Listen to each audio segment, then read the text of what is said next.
Hello everyone. आज हम देखने वाले हैं पावर ऑफ ऑब्जर्वेशन। तो सबसे पहले हम समझते हैं कि ऑब्जर्वेशन क्या है, मीनिंग क्या है उसका। ऑब्जर्वेशन है टू लुक समथिंग और एग्जामाइन समथिंग, एंड उसमें से कुछ तो भी लर्निंग निकालना है, कुछ तो भी ऑब्जर्व करना है और कुछ तो भी एक एंड रिजल्ट निकालना है। लेकिन is it that much easy कि कोई भी ऑब्जर्व कर सके और उतना लर्निंग उसमें से निकाल सके? ऐसा क्यों होता है कि अपने में से कुछ लोग है ना बहुत ऑब्जर्वर होते हैं, वो छोटी छोटी चीज़ों को है ना ऑब्जर्व कर लेते हैं और उनमें से वो एंड रिजल्ट जो रहता है वो निकाल लेते हैं। और कुछ लोग है ना वो चीज़ें उनके सामने होते हुए भी वो उनको ऑब्जर्व नहीं कर पाते या नोटिस नहीं कर पाते। अगर समझो आप एक कॉरपोरेट एम्प्लॉय में काम कर रहे हो और वहाँ पे एक बंदा आता है टू गिव लेक्चर, और समझो एक गेस्ट लेक्चर है, वो आपको ट्रेन करने आ रहा है। तब जब वो स्टेज पे जाके आपको कुछ तो भी बताने वाला है, तब के टाइम आप उसका ऑब्जर्वेशन करने वाले हो कि उसका कॉन्फिडेंस लेवल कैसा है, उसका वे ऑफ स्पीच कैसा है, ड्रेसिंग सेंस कैसा है। वो सब ऑब्जर्व करके आप उस पर्सन के बारे में एक परसेप्शन डेवलप करने वाले हो इन योर माइंड। तब जाके आप बोलोगे कि ये पर्सन ऐसा है, उसने ऐसा बोला था। तो ये जो है all this learning, it is power of observation. आप ऑब्जर्व करके उस पर्सन के बारे में एक परसेप्शन फॉर्म करने वाले हो इन योर माइंड। तो जो ऑब्जर्वेशन का जो पावर है वो आपको बहुत ज़्यादा हेल्प करने वाला है in your personal life and your professional life also. Observation करते टाइम आपका जो सबकॉन्शियस माइंड है वो एकदम छोटी छोटी चीज़ों को रिस्टोर करता है, मतलब वो सब इंफॉर्मेशन गैदर करता है, एक जगह इकट्ठा करता है। फिर जाके वो जो एक एक थ्रेड है इंफॉर्मेशन का और वो जो नॉलेज का, उसको एनालाइज करके उस पर रिएक्शन देता है। फॉर एग्जाम्पल, आप अपनी गाड़ी चला रहे हो, आप अपनी गाड़ी चलाते टाइम अगर रोड पे कुछ गलत होता है, अगर रोड पे कोई आ गया है सामने, अपने गाड़ी के सामने, तो आप ब्रेक लगाने वाले हो। और समझो आप गाड़ी चला रहे कॉर्नर आ गया आगे जाके, तो आप अपने अगेन ब्रेक लगाने वाले हो। तो ये जो है कि आप कुछ देखते हो, कुछ सेंस करते हो this is wrong, then you are applying your brakes. ये क्यों होता है? क्योंकि आप वो ऑब्जर्व करते there is something wrong and your subconscious mind gives that reaction कि आप ब्रेक लगा रहे हो। This is the example. तो हो गया ऑब्जर्वेशन वाला पार्ट। लेकिन अगर हम अपना एज अ ह्यूमन स्पेसीज देखें तो why human species are superior species on the planet then other animals? ये क्वेश्चन है, बड़ा क्वेश्चन है। एक ह्यूमन का बच्चा कई साल तक अपने माँ बाप की हेल्प लेता है टू लिव, वो इंडिपेंडेंटली जी नहीं सकता।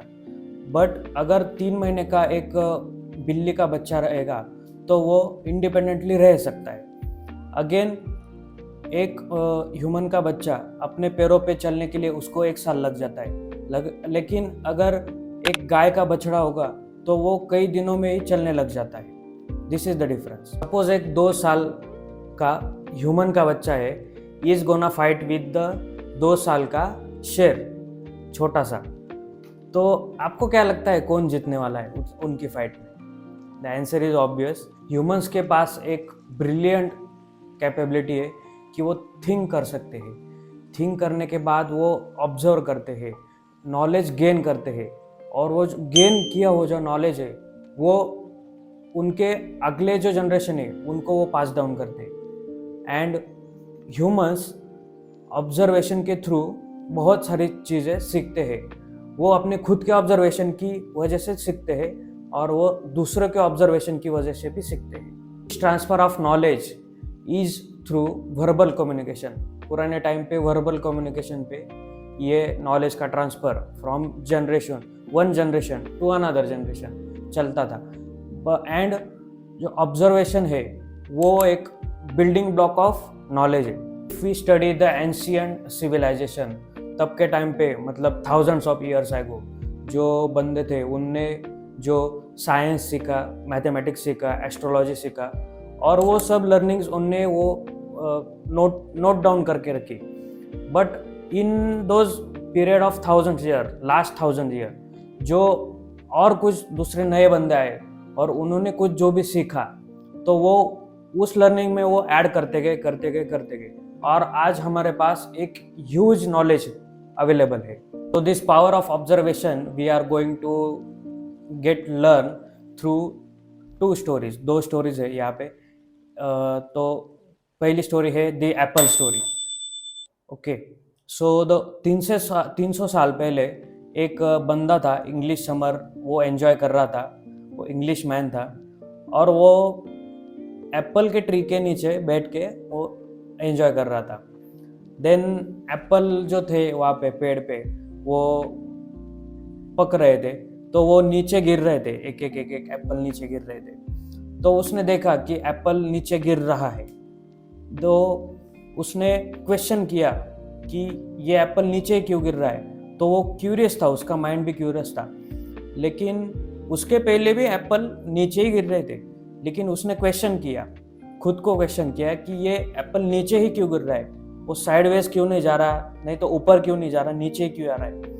तो वो ऑब्जर्वेशन की वजह से एंड उसका माइंड क्यूरियस था, उसने क्वेश्चन किया खुद को, तो वो आगे जाके लर्निंग बनी और 1667 में वो बंदा था सर आइजैक न्यूटन, वो साइंटिस्ट बने आगे जाके, और उनने जो थ्योरी दी वो थ्योरी ऑफ ग्रेविटी थी। एंड सेकंड स्टोरी है कॉफ़ी एंड फिल्टर कोन। तो बात है यूएसए की। अगर देखा जाए तो यूएसए ने अपने को क्या क्या 3 गिफ्ट दिए हैं majorly. First is blue jeans दिया है, second is rock and roll दिया है, एंड थर्ड इज कॉफ़ी जो हम डेली पीते हैं, वो कॉफ़ी यूएसए से आई है। तो बात है 17th सेंचुरी की, जब यूएसए में कॉफ़ी का जो ट्रेंड था वो एकदम पिकअप कर रहा था तब के टाइम। और ऐसे ही 1971 में एक एम्बिशियस एंटरप्रेनर आया और उसने सियाटल में एक अपना कॉफ़ी शॉप चालू किया। तो फिर देखते देखते वो कॉफ़ी शॉप बहुत ज़्यादा चलने लगा। तो वो है ना कोन फिल्टर आते थे, कॉफ़ी के कोन फिल्टर आते थे, वो परचेस कर रहे थे एक कंपनी से। तो वो कंपनी का नाम था हैमर प्लास्ट, और वो शॉप इतना चल रहा था, ज़्यादा चल रहा था कि हैमर प्लास्ट कंपनी का जनरल मैनेजर था, हॉवर्ड स्कल्स नाम था उसका। तो वो अपने सेल्स रिकॉर्ड में देख रहा था एक बार कि अपने सेल कितने बढ़ रहे बैठ रहे। तो उसने देखा कि एक कॉफ़ी शॉप ओनर है वो बहुत ज़्यादा बाय कर रहा था उससे। तो फिर उसको है ना ऐसा फैसिनेटिंग लगा कि वो ये कॉफ़ी शॉप ओनर इतना कौन फिल्टर क्यों ले रहा है भाई मैं मुझसे। तो फिर वो हॉवर्ड बंदा था जो जनरल मैनेजर हो कंपनी का, हैमर प्लास्ट वाला। तो उसने खुद जाके देखा, वो कॉफ़ी शॉप में चला गया एक दिन। तो जब वो कॉफ़ी शॉप में गया तो वहाँ पे एकदम नॉर्मल लगा था उसको, ठीक है कॉफ़ी शॉप जैसा कॉफ़ी शॉप है। लेकिन जब उसने कॉफ़ी के लिए पूछा तो वो वहाँ पे जो काम करने वाले एम्प्लॉय थे उनको बहुत ही ज़्यादा नॉलेज था अबाउट कॉफ़ी। एंड उन वहाँ पे जो कस्टमर सर्विस थी वो भी बहुत ही अच्छी थी। और वो जनरल मैनेजर ने वहाँ पे देखा कि बैठने के लिए जगह है, लोगों को बहुत टाइम तक बात करते करते बैठ सकते हैं वहाँ पे। तो उसको बहुत अच्छा लगा वो। अगर वो उसने जो पहले वाली कंपनी थी वो कंपनी छोड़कर यहाँ पे ये कॉफ़ी शॉप चेन जो था इनका, ये चेन में एज अ मार्केटिंग डायरेक्टर उसने ज्वाइन कर लिया। तो फिर बहुत साल उसने ये चेन में काम किया। लेकिन जो ओनर था उसके साथ कुछ तो भी उसका झगड़ा हो गया था। तो फिर वो हॉवर्ड ने ना ये मार्केटिंग, ये जो चेन थी कॉफ़ी वाली, तो वो छोड़ दी। फिर लेकिन उसके पास इतने पैसे थे कि उसने अगेन जाके ये कॉफ़ी शॉप पूरा खरीद लिया था। तो हॉवर्ड अभी ये कॉफ़ी शॉप का चेन का ओनर बन गया था। तो यूएसए में था ये बिजनेस कॉफ़ी शॉप का, लेकिन देखते देखते इनका पूरे वर्ल्ड में उनका फुटप्रिंट बन गया था। इनके जो शॉप थे वो पूरे वर्ल्ड में पहुंच गए थे। तो देखते देखते अभी आज के दिन देखा जाए तो ये कॉफ़ी शॉप चेन का जो टर्नओवर है वो 20 बिलियन यूएस डॉलर तक चला गया है। और हॉवर्ड एक one of the wealthiest person in the world कहलाते हैं। Any guesses? Yes, you are right. ये कॉफ़ी शॉप चेन का नाम है स्टारबक्स।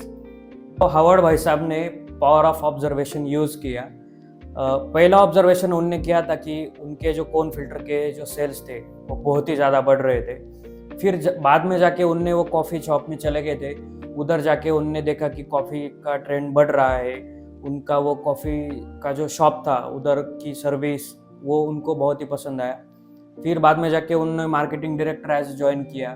फिर बाद में जाके उनने वो कॉफ़ी शॉप ही ओन कर लिया एंड वो वेल्दिएस्ट पर्सन बन गए। तो उनने वो ऑब्जर्वेशन रखा एंड उनने वो अपॉर्चुनिटी पिक करी। लेकिन अगर मैं कहूँ आपको, आज आप ऑब्जर्वेशन करते हो या नहीं, लेकिन अगर आप कहो यस और नो, लेकिन मैं कहता हूँ कि आप रोज ऑन डेली बेसिस ऑब्जर्वेशन करते हो। Ask your subconscious mind. Thank you.